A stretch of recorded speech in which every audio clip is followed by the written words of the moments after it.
Warahmatullahi wabarakatuh. Bismillahirrahmanirrahim. Alhamdulillahirabbil alamin.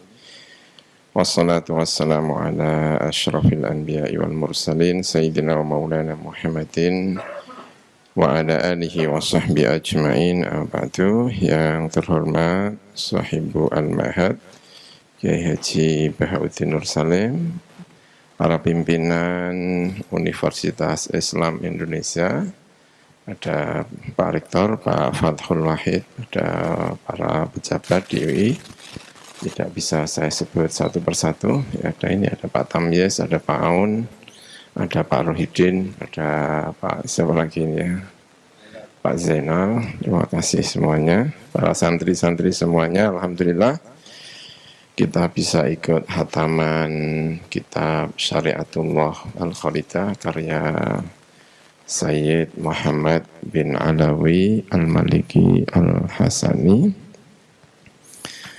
Mohon maaf saya terlambat. Semalam juga masih di Kerapia, ya, takziah di Gus Najib, ya.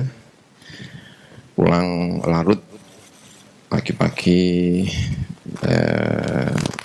istirahat sejenak baru bisa kesini nih, ya. Alhamdulillah masih bisa mengikuti hataman karya Sayyid Muhammad nih. Sayyid Muhammad ini gurunya banyak kiai-kiai di Indonesia, sebagaimana ayahnya Kiai Alawi juga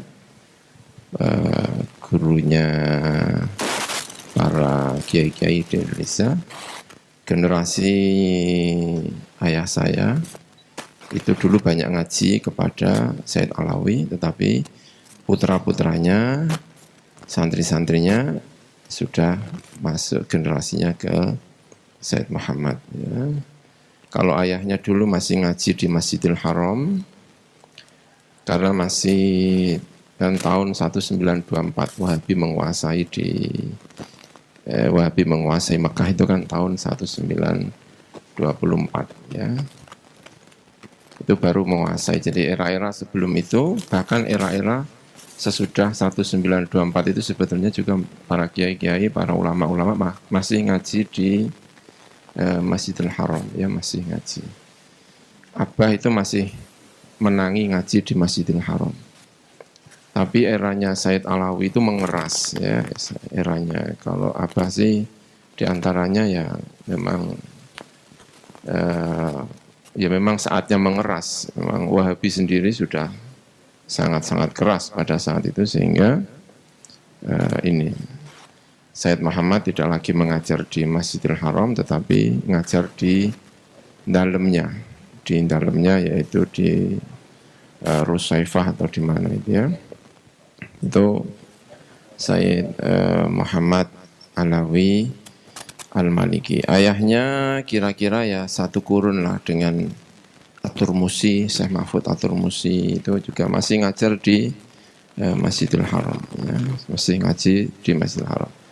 Sayyid Muhammad sekolahnya di Mesir, ya. Sebetulnya Sayyid Muhammad itu adalah akademisi, karena beliau itu sekolahnya runut formal sampai S3 itu di Al-Azhar. Akrab dengan Masjid Ar-Rifai namanya. Makanya buku-bukunya Sayyid Muhammad itu banyak dijual di Ar-Rifai. Beliau kalau ke Mesir juga datang ke Masjid Rifai, itu salah satu masjid yang sampingnya Al-Azhar, pusat Thariqah Rifaiyah atau apa itu, ya. Karena beliau akrab, putranya Sayyid Ahmad yang sekarang menggantikan beliau itu juga sekolahnya di Mesir.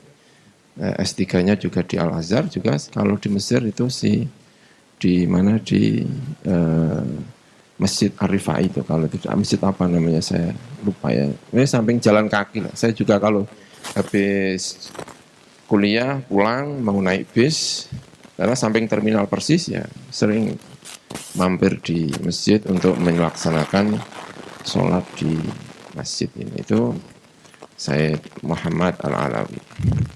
Nah, kemudian katanya, ya, tapi ini jangan ini, ya, saya juga khawatir salah, kan? Hanya cerita-cerita. Yang kita itu ada dulu itu calon mahasiswa di Mekah kalau tidak salah, ya. calon mahasiswa di Mekah. Pimpinannya Ustadz Ihya Ulumuddin. Ya, sampai sekarang pimpinannya adalah Abna'u Abuya itu Sofa, pimpinannya itu adalah Syekh Ihya Ulumuddin. Dalamnya Pujon, Malang. Kakak saya, adik saya juga muridnya Ustadz Ihya sebelum datang ke Said Muhammad. Karena memang pimpinan Abu Ya Said Muhammad adalah Ustadz Ihya. Itu kan katanya mau sekolah di Saudi ya, tapi saya tidak tahu, hanya dapat cerita. Tapi di sana itu kan ada kendala apa sehingga luntang-lantung nggak jelas, masuk nggak bisa, pulang apa, pokoknya bingung. Nah, ketemu dengan Said Muhammad itu, ditampung oleh Said Muhammad. Itu adalah murid-murid pertama Said Muhammad dari orang-orang Indonesia. Terus ditampung, Said Muhammad kemudian bikin kayak pondok, kayak itu. Nah, terus itulah awal mula perkenalan Said Muhammad kepada santri-santri Indonesia. Selain itu karena memang ayahnya Said Alawi itu ya memang gurunya orang-orang Indonesia. Ya, jadi tidak sengaja. Jadi beliau jadi kiai itu, bahasa Indonesia kiai ya, bukan intelektual dalam arti orang kampus, tapi menjadi itu tidak sengaja. Ya, tidak sengaja. Sama dengan banyak kiai-kiai Indonesia itu yang tidak sengaja. Kalau menurut siapa? Abah saya, aku sekapok nggak berencana, mari bingung. Jadi itu kalau menurut abah saya, aku pirang-pirang nggak berencana AB sing rencananya A sing jadi B. Itu makanya madhabnya Gus Bah itu termasuk yang ini itu nggak mau bikin rencana, mari bingung. Tidak menyisakan kemungkinan yang direncanakan Tuhan. Jadi banyak rencana, makanya itu setengah tidak rencana, dan itu memang cocok dengan Mbah Maimun. Mbah Maimun itu juga memang tidak begitu ya rencana, tapi rencananya itu sekian persen, tapi banyak untuk menyerahkan diri kepada Allah Subhanahu wa taala. Jadi nopo terserah nanti gimana. Itu makanya yang terkenal Mbah Maimun itu nggak mau ngitung kelopo, itu kan nggak mau kelopo dihitung jumlah itu, kelopo kok mbok hitung sih, mbok jiko mbok anu karek piro malah mbok hitung tinjarno lah wes. Itu madhab-madhab itu ya, nggak tahu juga itu madhab-madhabnya kiai-kiai banyak yang seperti itu.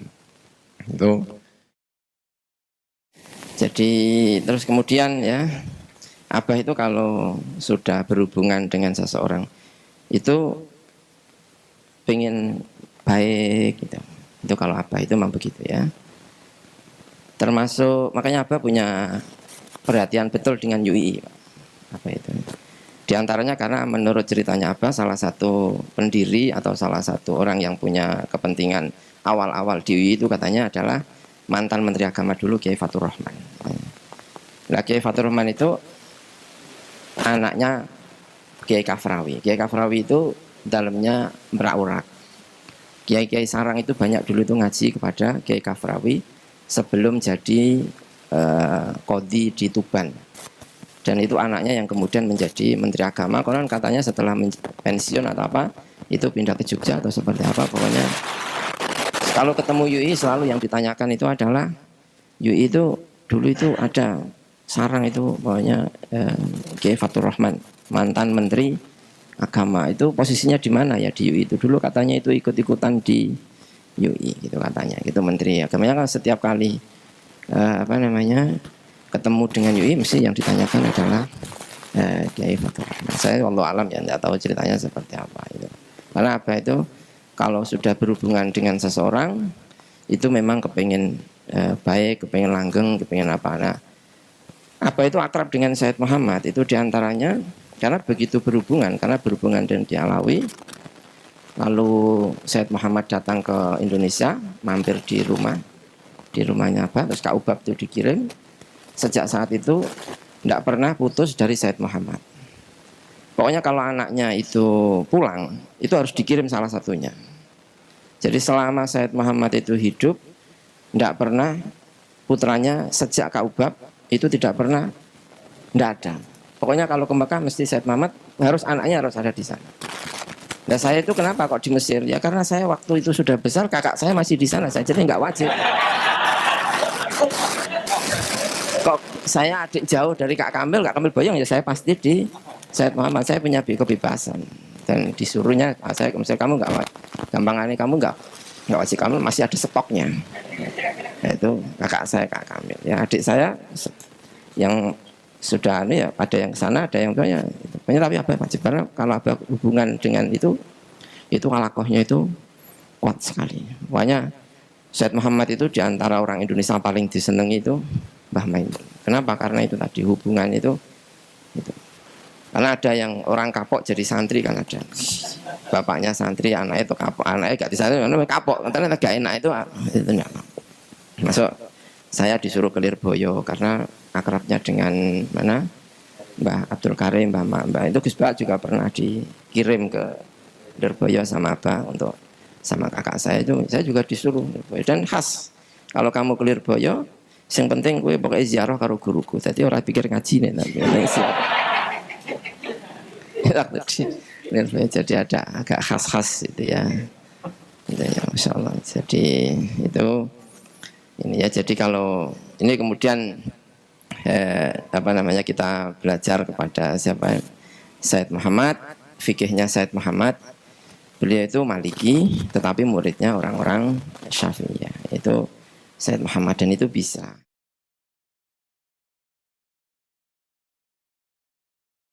Makanya salah satu ciri dari santri-santrinya Sayyid Muhammad itu ya mesti mengenal madhab, biasanya mengenal madhab A, mengenal B, karena gurunya itu Maliki, muridnya itu Syafi'i. Dan itu sebenarnya tradisi-tradisi kuno, ya tradisi-tradisi kuno. Misalnya Ibnu Hajar Al-Haytami itu punya murid namanya Ali Al-Qori, itu orang Hanafi tapi gurunya adalah Syafi'iyah. Imam Syafi'i muridnya Imam Malik, muridnya Abu Hanifah. Jadi wajar-wajar. Makanya dulu waktu musyawarah, saya dulu satu musyawarah sama Gus Bah, tapi beliau raisnya, saya anggota musyawarah. Itu salah satu pidatonya Gus Bah yang saya kenang waktu itu, diantaranya itu. Termasuk sopan kepada mu'alif itu adalah membantah mu'alif. Jadi sebentuk kesopanan itu adalah agak bantah-bantah sedikit gitu. Jadi sampean kalau bantah-bantah kepada Gus Bah itu termasuk salah satu kesopanan. Jadi, caranya sopan ini ya. Terima kasih sekali sudah ngaji kepada ini ya, kitab Syariatullah Al-Khalidah, salah satu bentuk pendidikan Sayyid Muhammad mengenai fikih, bahwa kita ini memang patut sekali untuk belajar fikih karena tradisi kita memang tradisi fikih dikayakan oleh berbagai ini tarikh tasyrik, tentang khilaf, tentang sejarah tasyriknya, tentang tokoh-tokoh yang punya jasa penting di dalam fikih kita dipelajari dengan baik. Saya juga terima kasih pagi ini bisa hadir dan bisa ketemu dengan anggota ini ya, pimpinan di UI, karena saya dulu juga pernah ngajar di UI beberapa saat. Itu juga tidak sengaja, saya dulu sudah pesan mau jadi dosen di UI, mau menjadi dosen tetap di UI, tapi Allah berkehendak lain. Setiap kali mau daftar itu nggak jadi terus. Rupanya saya disuruh pulang ke sarang, rupanya itu ya. Saya sudah sempat ngajar, sempat beberapa semester ya ngajar di UI. Saya juga berencana memang, karena saya tinggal di Jogja, KTP saya Jogja, kata Pak ya biarlah saya di UI. Tapi setiap kali ada itu nggak jadi sampai ditutup. Nah, gitu. Ya beneran, saya nggak, ini sama Gus Bah ini kalau percaya. Nah setelah ditutup itu ternyata kemudian saya itu pindah ke sarang. Jadi makanya agak percaya dengan tadi itu, unsur-unsur yang dikehendaki Gusti Allah itu seringkali lebih kuat daripada apa yang kita rencanakan itu. Kadang-kadang memang begitu itu ya. Sudah berencana, sudah ini pulang ambil ini ya itu tadi terus pindah ke sarang Pak Tamis itu. Ya alhamdulillah, ya sama dengan Gus Bah inilah. Tahun 2005 saya pulang, abah beliau wafat, saya juga ikut sholat nyolat di sini. Itu kemudian diumumkan Gus Bah yang ada di Jogja itu harus pulang ke Indonesia, ke Naruan, ya sudah di Naruan. Ya, saya pindahnya juga agak dramatisir sebenarnya. Abah saya itu saya di Jogja, saya ketua LBM PWNU Yogyakarta.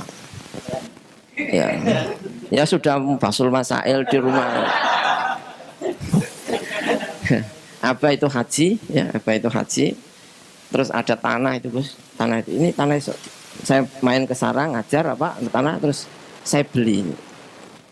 Beli itu jangan kasih tahu, pokoknya beli jangan ada yang kasih tahu Abah kalau saya beli tanah itu. Nah, itu ya kan terus pokoknya pengen beli, pengen apa gitu kan. Itu gang 1 hari atau 2 hari Mas, itu ditelepon dari Saudi. Fur katanya kowe tuku tanah ya. Nggih, Bang. Ini dapat pangsit dari mana ini ya?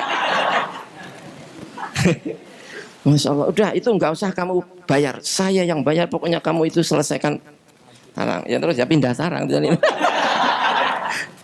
nggak mimpi. Ya itu gara-garanya UI ditutup itu terus ada tanah itu. Saya tanya pengumumannya penerimaan dosen baru, sudah ditutup katanya. Ya sudah, baru pindah itu memang. Jadi ada banyak yang tidak sengaja disengaja itu. Makanya kalau melihat Gus Bah mesti banyak tidak sengajanya. Kan wajahnya itu kan wajah tidak sengaja itu. Ya kita ini tidak sengaja. Kalau ini, tapi ini jangan Pak Rektor. Kalau tugas Pak Rektor itu yang memang yang sengaja. Agak beda ya, kalau dalam hikamnya itu orang tidak boleh memaksa diri untuk masuk dalam satu makom sampai Allah sendiri yang menentukan makomnya. Jadi kalau masih makomnya sengaja jangan pindah ke yang tidak sengaja, itu bisa berabe. Rektor enggak sengaja itu ya rusak itu kampus. Makomnya memang berbeda-beda. Ya, saya kira itu guys yang saya bisa sampaikan. Mohon maaf, terima kasih atas pertemuan pagi ini. Wallahul muwaffiq ila aqwamit thoriq. Wassalamualaikum warahmatullahi wabarakatuh.